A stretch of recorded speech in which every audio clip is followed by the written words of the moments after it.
자, 오늘 우리와 함께 하신 예수님이라는 제목으로 하나님 말씀 전하도록 하겠습니다. 성탄절은 예수 그리스도의 탄생을 기념하는 날입니다. 그래서 하나님의 사랑과 구원의 계획이 성취되는 날이기도 합니다. 그래서 성탄절의 의미를 신앙적인 관점에서 몇 가지로 우리가 살펴보면 다음과 같습니다. 첫 번째, 성탄절은 성자 하나님이 사람에게 오신 날입니다. 성탄절은 성육신, 인카네이션, 즉 하나님께서 사람의 몸을 입고 이 땅에 오신 사건을 기념하는 날이 성탄절입니다. 요한복음 1장 14절에 말씀이 육신이 되어 우리 가운데 거하심에 라고 말씀합니다.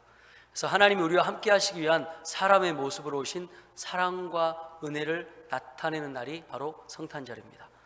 자, 두 번째, 성탄절의 의미는 예수님의 구원의 시작이기도 합니다.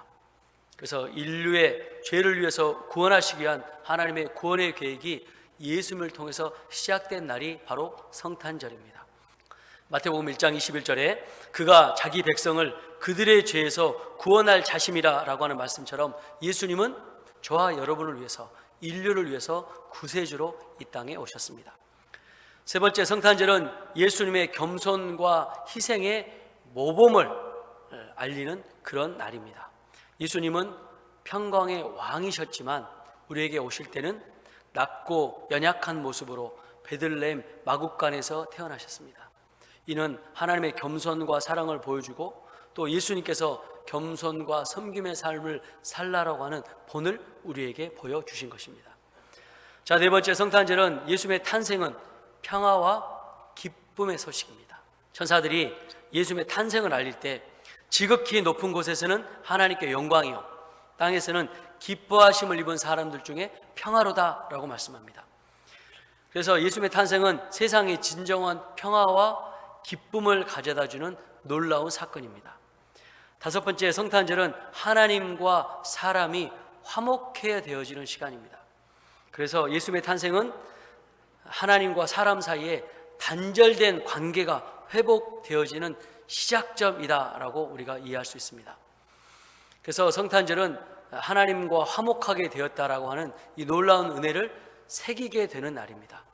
마지막, 성탄절은 우리가 성탄절에 성탄절 선물을 주고 나누지 않습니까? 그래서 성탄절에 선물을 주고받는 전통은 예수님께서 우리에게 주신 최고의 선물, 즉 구원을 상징하고 있습니다. 이 사랑을 나만 가지고 신앙생활을 하는 것이 아니라 가족과 이웃에게 사랑을 전하고 실천함으로써 그리스도의 사랑을 나누는 기회로 삼는 것입니다. 자, 이제까지 성탄절의 의미를 말씀드렸습니다. 여러분, 성탄절 기쁘십니까? 이제 성탄의 과정과 의미를 영적으로 깨닫고 그분을 통해서 우리가 어떠한 은혜를 받았는지 말씀을 통해서 다시 한번 살펴보며 이 기쁨에 동참하시길 주님의 이름으로 축원합니다. 그래서 18절에서 20절은 성령으로 잉태되신 예수님에 대해서 기록합니다. 모든 사람은 남자와 여자를 통해서 태어난 아담의 후손입니다. 아담 아래 태어난 우리는 아담이 하나님처럼 되고자 해서 선악과를 따먹기 때문에 그 원죄를 가지고 태어납니다. 이 죄는 하나님이 내 인생의 주인이 되고자 하는 죄입니다. 이런 죄를 가지고 천국에 들어갈 수 없습니다. 그래서 죄 없으신 예수님께서 우리를 구원하시기 위해서 이 땅에 오셨습니다. 그리고 오늘 본문은 예수님이 성령으로 잉태되었다는 것을 계속 강조하고 있습니다. 마리아가, 육신의 어머니 마리아가 예수님을 뱃속에서 10달을 채우고 태어나셨어요. 그러나 이분은 성령으로 태어나셨기 때문에 죄는 없으신 분이세요. 그리고 하나님의 아들이시기 때문에 죄가 없으신 거죠. 그래서 우리가 지은 죄를 우리가 스스로 해결할 수 없기 때문에 예수님의 십자가의 은혜와 사랑으로 우리 죄를 대속하시고 구원하시기 위해서 이 땅에 오신 것입니다. 죄인은 죄인을 구원할 수 없습니다. 그러나 하나님의 아들이신 예수님은 죄가 없으시고 또 성자 하나님이시기 때문에 우리를 죄에서 구원할 메시아가 될 줄 믿습니다. 제가 제일 처음에 교회를 다닐 때 이 부분이 이해가 안 됐어요. 어떻게 사람이 성령으로 잉태할 수 있는가? 제가 고등학교 때 본격적으로 교회를 제일 처음 다닐 때는 교회는 정말 뻥이 심해도 너무 심하다고 이야기했어요. 이런 말도 안 되는 이런 일들을 어떻게 믿으면서 저렇게 아멘을 할 수 있을까? 도저히 이해가 안 됐습니다.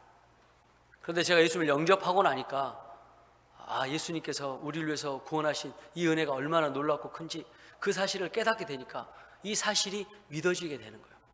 예수님이 메시아라고 믿어지고 예수님이 하나님이라고 믿어지니까 이 모든 기적의 역사도 믿어지기 시작하는 것입니다.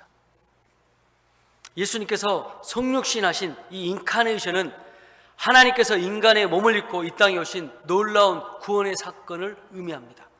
이는 기독교 신앙의 핵심 교리 중에 하나고, 하나님의 아들이신 예수님은 완전한 신성과 완전한 인성을 동시에 가지신 분으로 이 땅에 오셨음을 우리가 신앙으로 고백하는 것입니다. 우리가 예수님을 믿을 때 하나님의 아들이신 예수님, 신성도 믿지만 사람의 몸으로 오신, 인성으로 오신 예수님, 사람의 몸으로 오신 예수님도 우리가 믿어야 돼요. 그런 어느 한 곳에 치우치면 우리는 이단이 될 수 있어요. 그래서 우리는 예수님의 신성과 인성을 같이 믿는 겁니다. 인성은 이 땅에 오신 예수님의 사명을 감당하기 위한 성육신의 사건을 믿는 것이고, 신성은 하나님의 아들로 오셔서 우리 죄를 깨끗하게 하신 그 놀라운 사랑을 우리가 믿는 것입니다. 자, 그래서 오늘 이 말씀을 통해서 우리가 하나님 앞에 설 때 요한복음 1장 14절에 이 말씀이 너무 잘 나와 있어요. 성육신의 말씀이 육신이 되어 우리 가운데 거하심에 우리가 그 영광을 보니 아버지 독생자의 영광이요 은혜와 진리가 충만하더라. 그래서 성육신은 하나님 사랑의 표현입니다. 예수님의 성육신은 하나님께서 죄로 인해 죽을 수밖에 없는 인류를 구원하시기 위해서 몸소 세상에 오신 사건입니다. 요한복음 3장 16절에 나타난 하나님의 크신 사랑을 보여주시는 것입니다. 하나님께서 세상을 사랑할 때 이처럼 사랑하셨습니다. 여기서 말하는 세상은 하나님 믿지 않는 사람, 믿는 사람 모두 사랑하는 것이 하나님의 사랑입니다. 그리고 이처럼 사랑하는 것은 예수님께서 십자가에 위해서 우리 죄를 위해서 죽으신 그 사건을 이처럼 사랑했다라고 표현하고 있습니다. 그래서 예수님의 성육신은 신학적으로 깊은 의미를 가지고 있고, 인간의 이성과 이해로 완전히 설명하기 어려운 놀라운 은혜의 신비입니다. 그러나 이 사실을 믿음으로 받아들이고 진리로 받아들이면 우리 삶 가운데 구원의 은혜와 역사로 나타나게 되는 것입니다.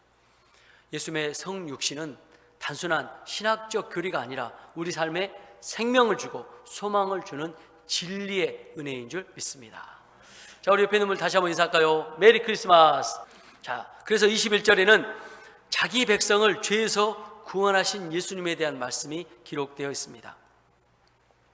천사는 요셉에게 아들이 태어나면 그 이름을 예수라라고 부르도록 말씀하셨습니다. 예수님께서 이 땅에 오신 이유는 자기 백성을 그들의 죄에서 구원하시기 위함입니다. 저와 여러분 가운데 가장 시급한 문제가 뭘까요? 그건 바로 죄의 해결의 문제입니다. 우리가 태어날 때는 정확하게 이제 달수 10달을 채우고 거의 태어납니다. 그리고 산부인과에서도 언제쯤 해산할지 그 날짜를 예정일로 정해주죠. 그런데 우리가 하나님 부르시는 죽는 그날은 아무도 알 수 없어요. 우리가 언제 몇 시에 하나님 우리 부르실지는 아무도 몰라요. 그래서 우리 안에 있는 죄의 문제를 시급하게 해결해야 됩니다. 우리가 예수 믿고 예수님을 나의 구원자 주님으로 영접하면 하나님의 자녀가 됩니다.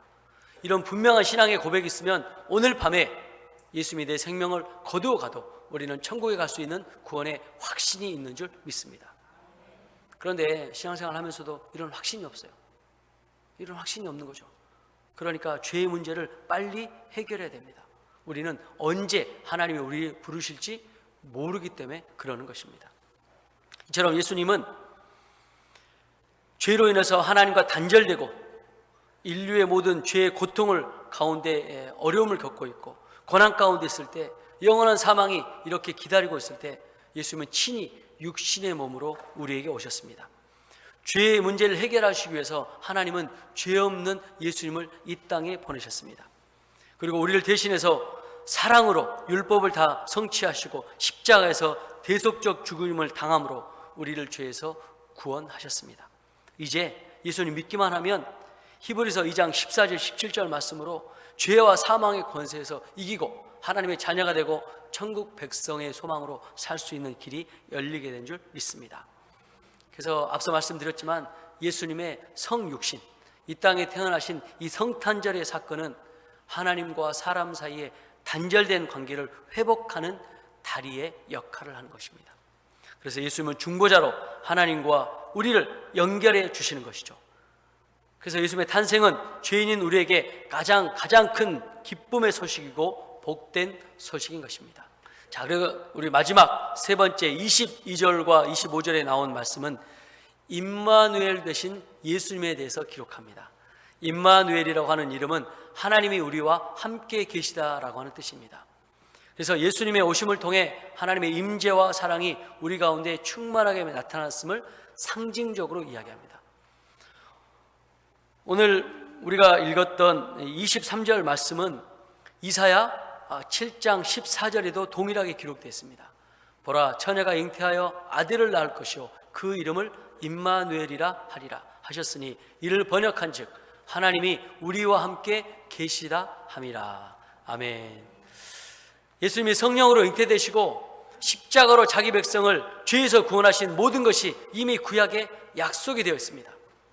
그리고 하나님은 세상을 창조하시고 하나님 나라를 세우시고 우리가 영원히 함께 하고자 하셨습니다. 사람의 죄로 말미암아 우리가 하나님과 동행할 수 없고 함께 할 수 없기에 예수 그리스도를 통해서 우리를 구원하셨어요. 그리고 임마누엘 하나님으로 함께 하셨습니다. 예수님은 이제 육신으로는 십자가에 달려 죽으시고 또 영적으로 부활하셔서 하나님 나라 보좌 우편에 앉아 계시지만 성령님을 우리에게 보내주셔서 늘 우리와 동행하시며 함께 하시는 것입니다. 또 예수님은 사람의 몸으로 오셔서 사람의 고난과 기쁨과 어려움 또 인생의 한계를 다 몸소 체휼하신 분이십니다. 이분께서 우리가 고난 가운데 있을 때, 죄 가운데 있을 때 하나님과 동행하고 승리하고 있을 때도 하나님은 예수님을 통해서 늘 함께 하시고 동행하게 하셨습니다. 그래서 예수님은 우리와 함께 하시는 임마누엘의 하나님이십니다. 단순히 우리 곁에 계시는 정도가 아니라 우리 구원을 위해서 우리를 부르시고 우리를 지키시고 우리와 함께 하셨어요. 그리고 세상 끝날까지 우리와 함께 하십니다. 그리고 우리가 이 땅에서 신앙생활을 하고 하나님 나라에 가면 영원히 우리와 함께 하시는 그 하나님, 그 예수님이 바로 임마누엘의 하나님이십니다. 그런데요, 로마서 8장 31절에 보면 우리가 고난 가운데 있을 때 두려움을 또한 이기게 하시는 분이 임마누엘 예수님이십니다. 우리가 만일 우리를 위하시면 누가 우리를 대적하리요? 우리가 고난 가운데 있을 때 하나님 우리의 도우심은 어디에 있습니까? 하나님 어디에 계십니까? 라고 이렇게 우리가 이야기할 때가 있어요. 이렇게 하소연할 때가 있습니다. 그때도 하나님은 예수님을 통해서 임마누엘 하나님으로 우리와 함께 하신 겁니다. 그래서 임마누엘 예수님은 우리가 두려움과 고난 속에서도 우리와 함께 하시고 우리를 인도하시고 우리를 보호하고 계시는 것입니다. 이 확신 가운데 승리하시길 주님의 이름으로 축복합니다. 자, 예수님께서 이 땅에 오셔서 우리를 죄에서 구원하시고 하나님과 영원히 함께 있게 하셨습니다. 이 성탄절을 주일을 맞이해서 예수 그리스도 안에서 하나님과 함께 하시는 기쁨 누리시길 주님의 이름으로 축원합니다. 이동원 목사님이 예수님의 거룩한 순례라고 하는 책에서 이러한 예화를 들으셨습니다.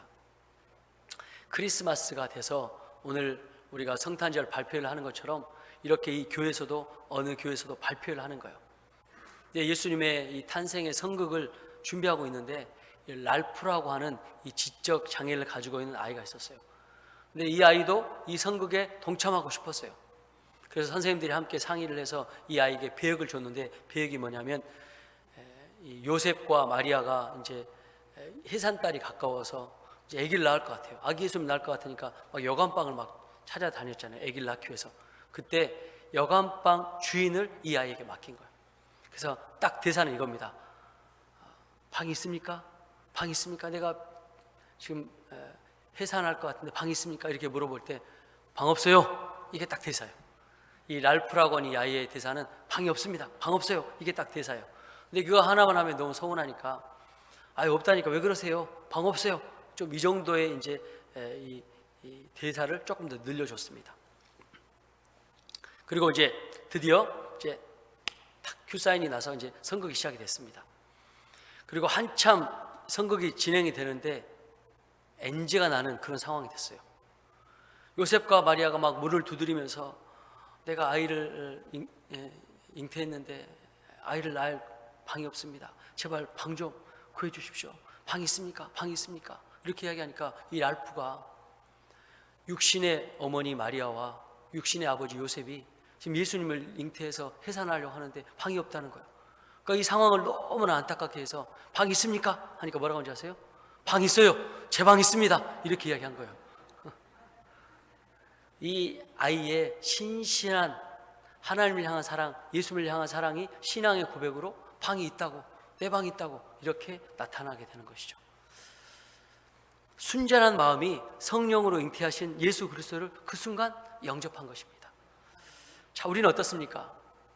우리의 마음은 구세주고 주님이신 아기 예수님을 영접하기에 충분한 준비가 되어 있습니까? 아니면 베들레헴 여관 주인처럼 방 없어요. 예수님이 내 안에 거할 공간은 없습니다. 시인과 촌장의 하덕규 씨가 가시나무 노래를 통해서, 또 조성모 씨가 노래를 불렀던 것처럼 가시나무 통해서 내 속에 내가 너무나 많아 주님이 쉴 곳 없다라고 이야기하는 그런 상황은 아닙니까? 예수님 탄생 당시에 로마 황제의 이름은 옥타비아누스였습니다. 이 사람은 팍스 로마나라를 선포했습니다. 로마의 평화를 선포하며 이 나라를 평화로 다스리겠다. 그러나 진정한 평화는 예수님의 십자가의 은혜와 부활의 영광으로 우리에게 임하게 될 줄 믿습니다. 자, 그러니까 사람의 힘으로는 평화를 가져다 줄 수 없는 것입니다. 오직 예수님께서 이 땅에 오신 성탄의 은혜와 기쁨으로 우리에게 평강의 은혜와 평화로 함께 하실 줄 믿습니다. 베들레헴의 첫 크리스마스에 마음을 열고 예수님을 영접한 목자들처럼 구주시고 주님이신 예수 그리스도를 마음에 모시고 신앙의 고백으로 살아갈 때 참된 평안, 영적인 복이 저와 여러분 가운데 임하게 될 것입니다. 성탄절은 단순한 기념일을 넘어서 하나님께서 우리를 사랑하시고 구원하시려고 하는 은혜의 날입니다. 이 성탄절을 맞이해서 예수님의 사랑을 묵상하고 우리 삶 속에 그 사랑을 실천하시길 주님의 이름으로 축복합니다. 예수님의 탄생을 축하하는 성탄 주일에 십자가의 사랑을 깊이 경험하는 우리 사랑하는 여호성결 가족 되시길 주님의 이름으로 축원합니다. 기도하겠습니다.